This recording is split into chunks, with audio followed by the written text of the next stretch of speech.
Windows ലാപ്ടോപ്പുകളിൽ especially HP ലാപ്ടോപ്പുകളിൽ നമ്മൾ കോമൺ ആയിട്ട് കണ്ടുവരുന്ന പ്രശ്നങ്ങളിലൊന്നാണ് BitLocker key recovery issue എന്ന് പറയുന്നത്. നമ്മൾ കൂടുതൽ ഇത് വിൻഡോസ് 10 നിന്ന് 11 അപ്ഡേറ്റ് ചെയ്യുന്ന സമയത്താണ് ഈ ഒരു ഇഷ്യൂ പൊതുവെ കണ്ടുവരാറ്. നമുക്ക് ഈ ഇഷ്യൂ റിസോൾവ് ചെയ്യാൻ വേണ്ടി 2-3 വേസ് ഉണ്ട്. അതിൽ ഫസ്റ്റ് വേ എന്ന് പറയുന്നത് ഈ പറയുന്ന ബിറ്റ് ലോക്കർ കീ നമ്മൾ അവിടെ എൻ്റർ ചെയ്തിട്ട് റിക്കവറി മോഡിൽ പോയിട്ട് നമ്മൾ വിൻഡോസ് 10 തിരിച്ച് റിക്കവർ ചെയ്തെടുക്കുക എന്നുള്ളതാണ്. ഇത് ചെയ്യാനായിട്ട് നമ്മുടെ ലാപ്ടോപ്പിൽ ലോഗിൻ ചെയ്തിട്ടുള്ള ആ ഒരു മൈക്രോസോഫ്റ്റ് അക്കൗണ്ടിലേക്ക് മറ്റൊരു ഡിവൈസ് വെച്ച് ലോഗിൻ ചെയ്തിട്ട് അവിടെ ഡിവൈസസിൽ പോകുമ്പോൾ നമുക്ക് റിക്കവറി കീ കാണാൻ പറ്റും. ആ ഒരു റിക്കവറിക്ക് നമ്മുടെ ലാപ്ടോപ്പിൽ എൻ്റർ ചെയ്യുമ്പോൾ ഓട്ടോമാറ്റിക്കലി റിക്കവറി മോഡിൽ നിന്ന് മാറിയിട്ട് നമ്മുടെ ലാപ്ടോപ്പ് ആ പഴയ ഫോമാറ്റിലോട്ട് ബൂട്ടപ്പായി വരുന്നതാണ്.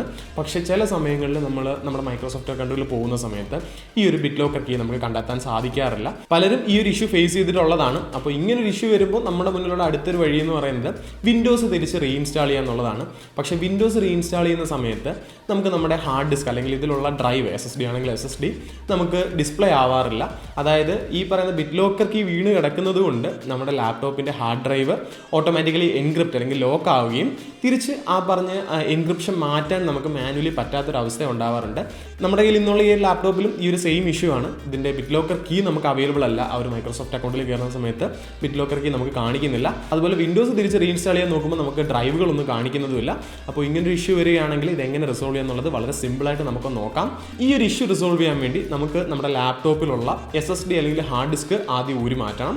അപ്പോൾ അതിനുവേണ്ടി നമ്മൾ ലാപ്ടോപ്പിൻ്റെ ബാക്ക് തുറക്കേണ്ടതായിട്ടുണ്ട്. കുറേ സ്ക്രൂസ് കാണും, അതെല്ലാം അഴിക്കാം. അതുപോലെ തന്നെ ചില റബ്ബർ സ്റ്റാൻഡ് ഓഫുകളുടെ അടിയിലായിട്ട് നമുക്ക് സ്ക്രൂസ് കാണാൻ പറ്റും. അതും എല്ലാം അഴിച്ചു എന്ന് ഉറപ്പ് വരുത്തിയ ശേഷം പയ്യെ ഒരു പഴയ ATM കാർഡോ അല്ലെങ്കിൽ ഒരു ഫ്ലാറ്റ് ഹെഡ് സ്ക്രൂ ഡ്രൈവറോ യൂസ് ചെയ്തിട്ട് നമ്മുടെ ലാപ്പിൻ്റെ ബാക്ക് പാനൽ അഴിക്കുക.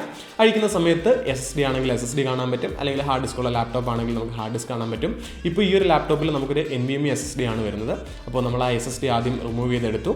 ഇനി ചെയ്യേണ്ടത് ഈ ഊരിയ SSD അല്ലെങ്കിൽ ഹാർഡ് ഡിസ്ക് നമ്മൾ മറ്റൊരു സിസ്റ്റത്തിലേക്ക് കണക്ട് ചെയ്യണം. അപ്പോൾ അതിന് നിങ്ങൾക്ക് ഒന്നെങ്കിൽ കമ്പ്യൂട്ടേഴ്സ് യൂസ് ചെയ്യാം, അല്ലെങ്കിൽ എക്സ്ട്രാ ഒരു പോർട്ടുള്ള ലാപ്ടോപ്പ് യൂസ് ചെയ്യാം. ഇനി ഇതൊന്നും അല്ല എന്നുണ്ടെങ്കിൽ നിങ്ങൾക്ക് ആമസോണിൽ നിന്ന് ഫ്ലിപ്കാർട്ടിൽ നിന്നോ മറ്റോ ഈ പറയുന്ന SSD അല്ലെങ്കിൽ ഹാർഡ് ഡിസ്കിനെ എക്സ്റ്റേണൽ ഹാർഡ് ഡിസ്ക് അല്ലെങ്കിൽ എക്സ്റ്റേണൽ ഡ്രൈവായിട്ട് കൺവേർട്ട് ചെയ്യുന്ന എൻക്ലോഷറുകളും അഡാപ്റ്ററുകളൊക്കെ വാങ്ങാൻ കിട്ടും. അത് വാങ്ങിയ ശേഷം അതിലേക്ക് നിങ്ങളുടെ SSD അല്ലെങ്കിൽ ഹാർഡ് ഡിസ്ക് ഇട്ട് കഴിഞ്ഞാൽ നിങ്ങൾക്ക് അതൊരു എക്സ്റ്റേണൽ ഡ്രൈവായിട്ട് നിങ്ങളുടെ ലാപ്ടോപ്പിലോട്ടോ PC-യിലോട്ടോ കണക്ട് ചെയ്യാൻ പറ്റും. ഇപ്പോൾ എനിക്കിവിടെ എൻ്റെ PC-യിൽ ഒരു എക്സ്ട്രാ M.2 സ്ലോട്ടോട് നമുക്ക് അവൈലബിൾ ആണ്. ഞാനിപ്പോൾ അവിടെ ആയിട്ട് ഈ ഒരു SSD ഞാൻ പ്ലഗ് ഇൻ ചെയ്തു. ഇനി നമുക്ക് മിനി ടൂൾ പാർട്ടീഷൻ വിസാർഡ് എന്ന് പറയുന്ന ഒരു സോഫ്റ്റ്വെയർ ഡൗൺലോഡ് ചെയ്തിട്ട് ഇൻസ്റ്റാൾ ചെയ്യണം. ഇൻസ്റ്റാൾ ചെയ്ത ശേഷം നമ്മൾ ആപ്പ് ഓപ്പൺ ചെയ്യുക. നമ്മൾ റൺ ആസ് അഡ്മിനിസ്ട്രേറ്റർ കൊടുത്ത് തന്നെ ഓപ്പൺ ചെയ്യാം. ഓപ്പൺ ചെയ്യുന്ന ടൈമിൽ നമ്മുടെ കമ്പ്യൂട്ടറിൽ കണക്ട് ചെയ്തിട്ടുള്ള ഡ്രൈവുകളുടെ എല്ലാം ലിസ്റ്റ് നമുക്ക് കാണാൻ പറ്റും. ഫസ്റ്റ് ഡ്രൈവ് ആദ്യം കാണിക്കുന്ന ഡ്രൈവ് എന്ന് പറയുന്നത് നമ്മുടെ ഡിസ്കിൽ ഈ പറഞ്ഞ OS ഇൻസ്റ്റാൾ ചെയ്തിരിക്കുന്ന ഡ്രൈവ് ആയിരിക്കും. ഒന്നിൽ കൂടുതൽ ഡിസ്കുകളുള്ള കമ്പ്യൂട്ടർ ആണെങ്കിൽ നമുക്ക് ചിലപ്പോൾ 2, 3, 4 ഡ്രൈവുകൾ അവിടെ കാണാൻ പറ്റും. അപ്പോൾ അങ്ങനെ ഒരു അവസ്ഥ ഉണ്ടാവുകയാണെങ്കിൽ നിങ്ങൾ കൺഫ്യൂഷൻ അടിക്കേണ്ട. നമ്മൾ ലാപ്ടോപ്പിൽ നൂരിയ ആ ഒരു SSD അല്ലെങ്കിൽ ഹാർഡ് ഡിസ്ക് ഉണ്ടല്ലോ, അതിൻ്റെ ബ്രാൻഡ് നെയിം ഒന്ന് നോക്കിയാൽ മതി. അപ്പോൾ ചിലത് WD ആയിരിക്കും, ചിലത് Seagate ആയിരിക്കും, ചിലത് ഈ പറയുന്ന പോലെ സാംസങ് ആയിരിക്കും. അപ്പോൾ ബ്രാൻഡ് നെയിം നോക്കുക. ആ ഡിസ്ക് ഏതാണെന്ന് കണ്ടെത്തിയ ശേഷം അതിലൊന്ന് റൈറ്റ് ക്ലിക്ക് ചെയ്തിട്ട് ഡിലീറ്റ് എന്നുള്ള ഓപ്ഷൻ കൊടുക്കുക. ഇനി നമ്മൾ ഈ ഒരു വിൻഡോയുടെ ലെഫ്റ്റ് സൈഡിലോട്ട് വരുമ്പോൾ അപ്ലൈ എന്ന് പറഞ്ഞൊരു ഓപ്ഷൻ കാണാൻ പറ്റും. അത് ക്ലിക്ക് ചെയ്തിട്ട് നമ്മൾ ആ ഒരു ഓപ്പറേഷൻ കംപ്ലീറ്റ് ചെയ്യാം.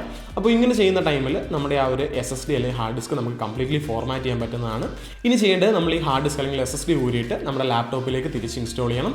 ഇൻസ്റ്റാൾ ചെയ്ത ശേഷം നമ്മുടെ ബാക്കിലെ പാനൽസും അതുപോലെ സ്ക്രൂസും എല്ലാം പ്രോപ്പറായിട്ട് ഇടുക. എന്തെങ്കിലുമൊക്കെ റബ്ബർ സ്റ്റാൻഡ് ഫുൾ ഊരിയിട്ടുണ്ടെങ്കിൽ അതും തിരിച്ച് അതുപോലെ തന്നെ പേസ്റ്റ് ചെയ്ത് വെക്കുക. ഇനി ചെയ്യേണ്ടത് നമുക്ക് വിൻഡോസ് 10 അല്ലെങ്കിൽ വിൻഡോസ് 11 ഇൻസ്റ്റാൾ ചെയ്യണം. അതിനായിട്ട് നമ്മളൊരു USB-യിൽ നമ്മൾ വിൻഡോസിൻ്റെ ഇൻസ്റ്റാളേഷൻ മീഡിയ ക്രിയേറ്റ് ചെയ്ത് വെക്കണം. ഓൾറെഡി നമ്മൾ വിൻഡോസ് 10 വിൻഡോസ് 11 എങ്ങനെ ഇൻസ്റ്റാൾ ചെയ്യാമെന്നുള്ളൊരു വീഡിയോ നമ്മുടെ ചാനൽ ചെയ്തിട്ടുണ്ട്. അപ്പോൾ നിങ്ങൾക്ക് വിൻഡോസ് ഇൻസ്റ്റലേഷൻ അറിയത്തില്ല എന്നെങ്കിൽ ആ ഒരു വീഡിയോ റെഫർ ചെയ്യാവുന്നതാണ്. ഞാൻ എന്തായാലും ലിങ്ക് ഐക്കാർഡായിട്ടും താഴെ ഡിസ്ക്രിപ്ഷനിലും കൊടുത്തേക്കാം.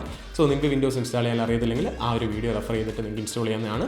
അപ്പോൾ ഇത്തരത്തിൽ നിങ്ങൾ നിങ്ങളുടെ ഹാർഡ് ഡിസ്ക് അല്ലെങ്കിൽ SSD കംപ്ലീറ്റ്ലി ഡിലീറ്റ് അല്ലെങ്കിൽ ഫോർമാറ്റ് ചെയ്തിട്ട് വിൻഡോസ് ഇൻസ്റ്റാൾ ചെയ്യുകയാണെങ്കിൽ നിങ്ങൾക്ക് ഈ പറഞ്ഞ ബിറ്റ് ലോക്കിൻ്റെ ഇഷ്യൂ വരത്തില്ല. നിങ്ങൾ ഡേറ്റാസ് എല്ലാം ഡിലീറ്റ് ആയി പോകും, പക്ഷേ നിങ്ങൾക്ക് ലാപ്ടോപ്പ് തിരിച്ചൊരു യൂസിങ് കണ്ടീഷനിലേക്ക് മാറ്റാൻ പറ്റും. അതുപോലെ തന്നെ പല കേസിലും നമുക്ക് ഒറിജിനൽ വിൻഡോസ് ആണ് റൺ ചെയ്തുകൊണ്ടിരുന്നതെങ്കിൽ രണ്ടാമത് വിൻഡോസ് ഇൻസ്റ്റാൾ ചെയ്യുമ്പോഴും ജെനുവിൻ വിൻഡോസ് തന്നെ കിട്ടുന്നതുമാണ്.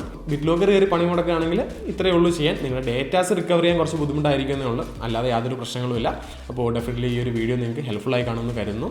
വീഡിയോ ഇഷ്ടപ്പെടുകയാണെങ്കിൽ ഡെഫിനറ്റ്ലി വീഡിയോ ലൈക്ക് ചെയ്യുക. അതുപോലെ ടെക്കും ഗെയിമിങ്ങും കണ്ടൻറ്റൊക്കെ ഇഷ്ടപ്പെടുന്നവരാണെങ്കിൽ ഈ ഒരു ചാനലിലൂടെ സബ്സ്ക്രൈബ് ചെയ്യുക. ഇനി മുതൽ എല്ലാ ചൊവ്വാഴ്ചയും കൃത്യം 6 മണിക്ക് നമ്മളൊരു ടെക് വീഡിയോയും വെള്ളിയാഴ്ച 6 മണിക്ക് നമ്മളൊരു ഗെയിമിംഗ് റിലേറ്റഡ് വീഡിയോ ആയിരിക്കും ചെയ്യുന്നത്. ഇനി മുതൽ ഈ ഒരു സ്കെഡ്യൂളിലായിരിക്കും നമ്മുടെ ചാനൽ മുന്നോട്ട് പോകുന്നത്. അപ്പോൾ മറ്റൊരു ഗെയിമിംഗ് കണ്ടൻറ്റുമായിട്ട് നമുക്ക് വെള്ളിയാഴ്ച ആയിട്ട് കാണാം. അതുവരെ ബൈ.